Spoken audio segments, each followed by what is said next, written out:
नमस्कार भक्तिपथे रामदूत चैनल आपणको स्वागत करुछि। आजिर ए वीडियो रे आमे जानिबा बसंत रोग बा हाड़फुटी गुणी माताकमानी चिकेन पॉक्स रोग विषय रे।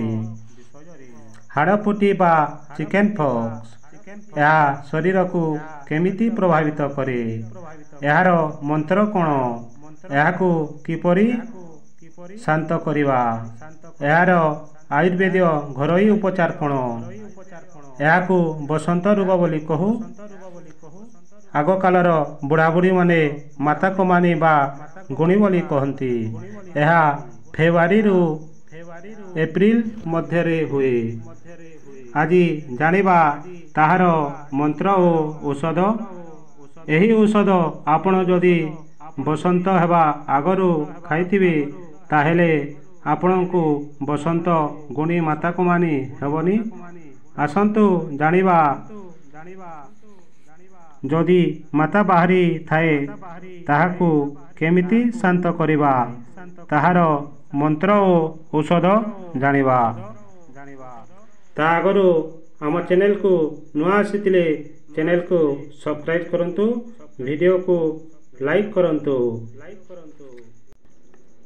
जो समय माता रोगीर देहरे बाहरी थाए बा हाड़फुटी बाहरी थाए से समय माता जगज्जननी दुर्गा बा महेश्वरी नाम पूजा गोटे देवा।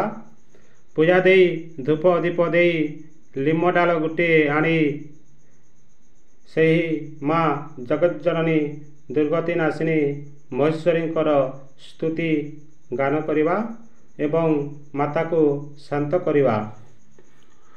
जय जय गोमा दुर्गति नाशिनी सत्य मालिका, गोमा विपत्ति काल रे तु देवी सहायका गो। जय जय झुंप रख रख बोले सर्वे नर नारी,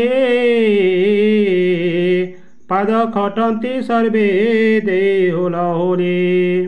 ताल मृदुंग बाजई गह गह, गोमा शिर रे बांधिचु कि यत्न करी गो।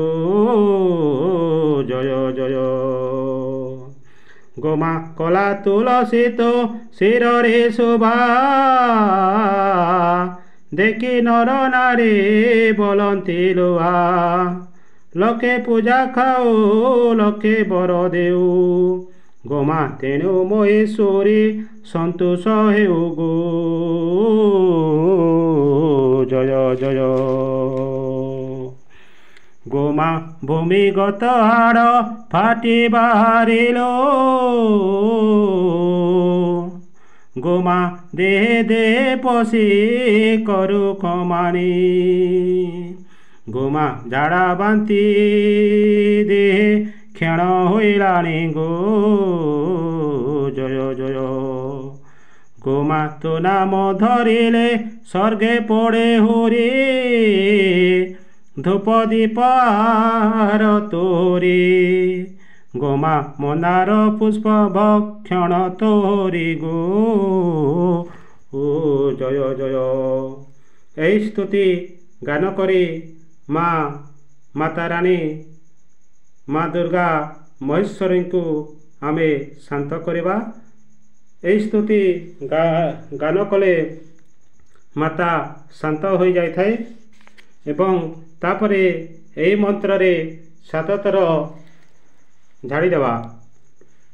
लिम डालटीए धरी एही मंत्र पढ़ी 7 थर झाड़ी देवा। ओम उग्रवीर महाविष्णु ज्वलंती सर्वत मुखं